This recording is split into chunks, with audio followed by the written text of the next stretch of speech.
स्वामी प्रसाद मौर्य की हार अब कोई नहीं रोक पाएगा।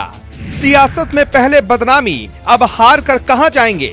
योगी मायावती मिलकर लेंगे मौर्य से अपमान का बदला। अमित शाह और योगी स्वामी प्रसाद मौर्य की हार के लिए लगे थे। अब मायावती ने भी मौर्य की हार में अपना किरदार निभा दिया। मौर्य की हार क्या वहां से कोई टाल पाएगा? मायावती ने ऐसा उम्मीदवार दिया है कि मौर्य को फरवरी में ही पसीना आ रहा है।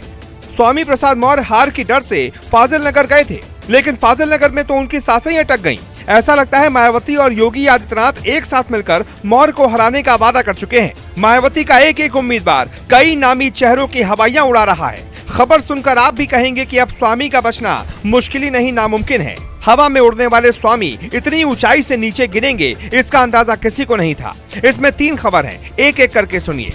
स्वामी प्रसाद मौर्य को टिकट मिलने से समाजवादी पार्टी में भारी बगावत हुई। इतनी बगावत हुई कि सपा के कद्दावर नेता और सपा जिला अध्यक्ष इलियास अंसारी ने इस्तीफा दे दिया। इलियास निर्दलीय ही मैदान में कूद पड़े तो मौर्य को लगा कोई बात नहीं, मैनेज हो जाएगा। लेकिन फिर कल देर शाम होते होते मायावती की एंट्री हुई। मायावती ने संतोष तिवारी के पास संदेश पहुंचाया कि सवाल सम्मान का है, किसी भी तरह से स्वामी को हराना ही लक्ष्य है। फिर क्या, जो इलियास अंसारी सपा में टिकट न मिलने से नाराज होकर निर्दलीय लड़ने का ऐलान कर चुके थे, उनको मायावती का बुलावा आ गया और उन्हें बीएसपी ने मंत्र दिया है कि किसी भी हाल में मौर्य को हरा कर ही दम लेना है। अब जीते कोई भी, हार तो मौर्य की ही होगी। वो कैसे, बताते हैं। संतोष तिवारी को बीएसपी ने इसलिए हटाया क्योंकि फाजिल नगर में 10% ही ब्राह्मण वोटर हैं। संतोष तिवारी उतने कारगर न होते जितने इलियास अंसारी साबित होंगे।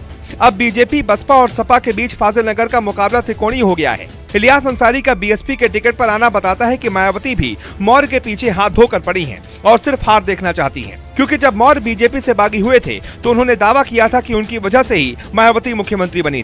बिना स्वामी के मायावती का वजूद खत्म हो गया। इसलिए मायावती ने भी मौर्य का घमंड तोड़ने की ठान ली और अब सीट बहुत बुरी तरह से फंस गई है। अब जो हम आपको बताने वाले हैं वो समझिए। स्वामी प्रसाद मौर्य ने मंच से कहा था कि चुनाव 15% 85% का होगा, यानी एक तरफ सब और दूसरी तरफ सवर्ण वोट। अब स्वामी फंस गए। न पिछड़ों का वोट मिल रहा है, न दलितों का वोट मिल रहा है, न ही अगड़ों का वोट मिल रहा है। वो क्यों, ये समझिए। 17% दलित और 14% मुस्लिम वोटर हैं, इसलिए बीएसपी ने मुस्लिम उतारा। फाजिल नगर में 9% सैंथवार जाति का वोट है, जो हर हाल में आरपीएन के साथ रहता है।